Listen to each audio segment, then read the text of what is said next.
आज जो बैठकें थी उसमें जिला अध्यक्षों के साथ और उसके बाद सीनियर लीडर और एमपी एमएलएस के साथ मीटिंग थी और उसमें कुछ समय लगा और इसके कारण से आपको कष्ट हुआ, उसके लिए क्षमा चाहता हूँ। तो मुख्य रूप से जो निर्णय हुए वो अखिल भारतीय कांग्रेस कमेटी के जो निर्देश हैं, जिसमें नव सत्याग्रह जो बेलगामी महाधिवेशन में जो प्रस्ताव पारित हुआ उसे हमको इम्प्लीमेंट करना है, जिसमें नौ सत्याग्रह है। दूसरा जो महत्वपूर्ण मुद्दा है जय बापू जय भीम जय संविधान, जिसको ऑलरेडी पंजाब कांग्रेस कमेटी ने इम्प्लीमेंट कर दिया है। तीसरा महत्वपूर्ण विषय जो है वो संगठन को लेकर है, ये संगठन वर्ष है और पूरे प्रदेश साल भर पीसीसी से लेकर बूथ लेवल तक के सारी कमेटियां हमको बनानी है और उसके साथ जितने फ्रंटल ऑर्गेनाइजेशन हैं, बहुत सारे हमारे संगठन हैं, चाहे अनुसूचित जाति का हो, चाहे जनजाति का हो, चाहे महिला संगठन हो, उस सब को नीचे से लेकर ऊपर तक के पूरी कमेटी हमको बनानी है। और चौथा जो महत्वपूर्ण बिंदु है, अभी जिस प्रकार से महाराष्ट्र में चुनाव में और दिल्ली के चुनाव में जो बातें आई कि वोटर लिस्ट में जो गड़बड़ियां होती है उस पर पैनी निगाह हमको रखनी है, तो उसके लिए भी हम लोगों को काम करना है। तो ये 4-5 बिंदु हैं जिसमें अखिल भारतीय कांग्रेस कमेटी ने जो निर्देश दिए हैं उसके हिसाब से हमको काम करना है। अगली बैठक जब भी होगी, निश्चित रूप से प्रदेश के जो मुद्दे हैं उस पर चर्चा होके हमको आम जनता के बीच में भी किस प्रकार से जाना है, तो स्टेट लीडरशिप के साथ बैठकर सब सारे बिंदु तय हम लोग करेंगे। इस प्रकार से चर्चाएं आज हुई है। आप लोगों की तरफ से कोई सवाल हो तो सादर आमंत्रित है। भाई जी, आज की जो बैठक हुई, बैठक में संगठन को लेकर चर्चा तो हुई है, लेकिन जिस तरीके से गुटबाजी बहुत ज़्यादा है, उसको लेकर क्या बात है? गुटबाजी के बारे में कोई चर्चा नहीं हुई। सारे कांग्रेस के पदाधिकारी एक स्वर में ये बात सब ने कही है, हमको पूरे लीडरशिप को एक साथ मिलकर जनता के मुद्दों को लेकर ये जो भ्रष्ट सरकार है, निकम्मी सरकार है, उसको उखाड़ फेंकने के लिए हम सब काम करना है। गेर साहब, आगामी जो है तो क्या कार्यक्रम प्रोग्राम रहेगा पंजाब में? जैसे भी है 2 साल बाद तो बिल्कुल सही आपने कहा। कौन सा उसमें आपकी रहेगी? देखिए, स्टेट में जो प्रॉब्लम है उसके बारे में आप सबको जानकारी है और इस मामले में मैंने अभी पहले ही प्रारंभिक उद्बोधन में आप सबसे कहा कि नेक्स्ट जो दौरा होगा प्रधान साहब तय करेंगे। हमारे दोनों लीडर यहाँ बैठे हुए हैं, एलओपी साहब।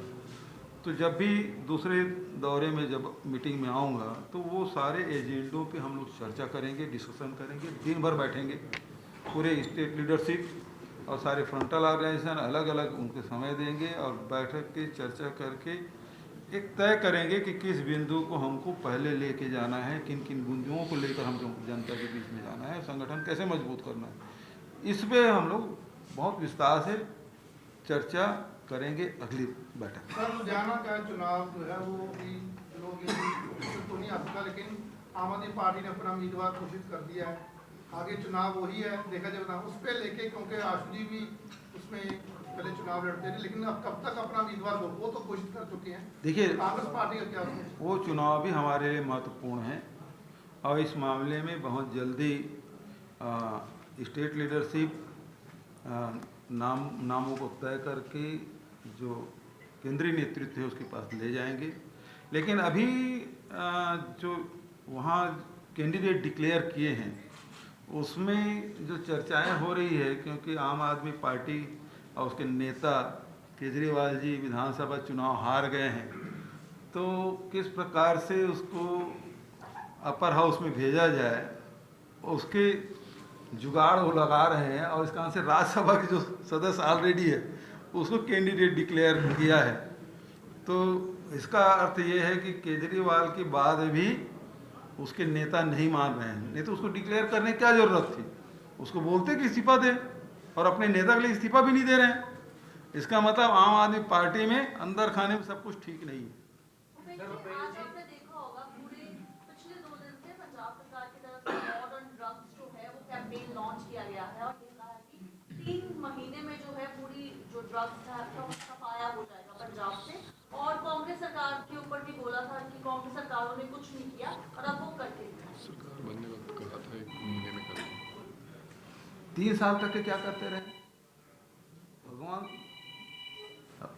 भगवंत मान जी मस्त थे क्या, जो अब याद आ रही है? 3 साल तक के आप क्या करते रहे?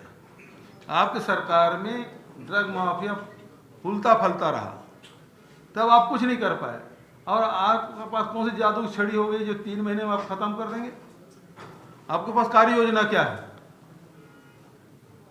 जो आप खत्म करेंगे? कि बॉर्डर में तो आपकी पुलिस जा नहीं पाएगी, वो किसके अधीन है? यदि बॉर्डर से आ रहा है और यदि सड़क मार्ग से यहां से आ रहे हैं तो राज्य सरकार 3 साल तक करती क्या रही? सवाल तो इस बात का है। तो अब उनको ध्यान आया कि दिल्ली बुरी तरह हार गए हैं, अब यहाँ वहाँ से जब बत्ती पड़ी, अब तो सुन रहा हूँ कि वहाँ के जो भी मंत्री लोग अब खाली हो गए हैं, वो अघोषित रूप से यहाँ सब विभाग संभालने का काम कर रहे हैं। ठीक है जी। भूपेश जी, कांग्रेस के 3 सीनियर लीडर, बड़िंग साहब हैं, चन्नी जी हैं, रंधावा साहब हैं, तीनों दिल्ली में सांसद चुन के जा चुके हैं। तो 2027 में क्या फिर से एमएलए का लेकर रास्ता खोला जाएगा या नहीं? जी जी, 3 दोबारा कांग्रेस के इलेक्शन सांसद करने का दोबारा अरे एमएलए भी में उतारे 3 जाएंगे। बड़े नेता हाँ। मेंबर ऑफ पार्लियामेंट चुन के गए हैं, ये दोबारा से आने वाले दिनों में 2027 में एमएलए का चुनाव लड़ेंगे कि नहीं लड़ेंगे? मतलब झगड़ा लड़ाने का काम पूरा कर रहे हो? अरे सांसद है, टेंशन देने का काम क्यों कर रहे हो? अभी तो सांसद हैं। अभी ये देखिए, ये मतलब काल्पनिक प्रश्न है और उसका कोई उत्तर नहीं बड़िंग होगा। साहब ने बहुत ध्यान से सुन लिया ना सवाल, मैं इसलिए पूछ रहा हूं। नहीं, वो मुझे समझाने के लिए कर रहे थे। बड़ी चर्चाएं चल रही हैं कि पंजाब का प्रधान बदला जाएगा, कुछ ऐसा है चर्चा में है? कब देखिए- तक बदला जाएगा? यही रहेंगे, नए आएंगे? बहुत बहुत धन्यवाद इस सवाल के लिए आपको। देखिए, प्रधान किसको बनाना है, कि किसको एमएलए की टिकट देना है, किसको एमपी की टिकट देना है, किसको क्या पदाधिकारी बनाना है, ये सब अधिकार हाईकमान के पास सुरक्षित है।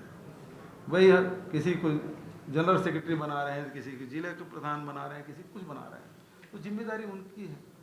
ये विषय किसी और दूसरे का, वो अधिकार दूसरे का नहीं है।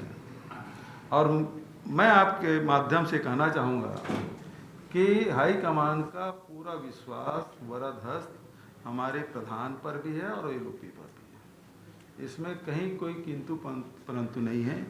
ये जितनी बातें हैं केवल अफवाह है, इसके अलावा कुछ नहीं है। भूपेश जी, क्या आपकी नवजोत सिंह सिद्धू से कोई बातचीत, उनको कमेंट्री में बिजी है क्रिकेट की, आप यहाँ पर हैं अरे पंजाब मेरे में, बहुत लोगों से बात हुई है। क्या बातचीत? अरे अब जीएस बना तो सब लोग बधाई दे रहे हैं, चले पूरे प्रदेश के लोग। चलो, थैंक यू जी। क्या की रिपोर्ट आई है? अब उस पे आप क्या थैंक यू भाई। हाँ, थैंक यू।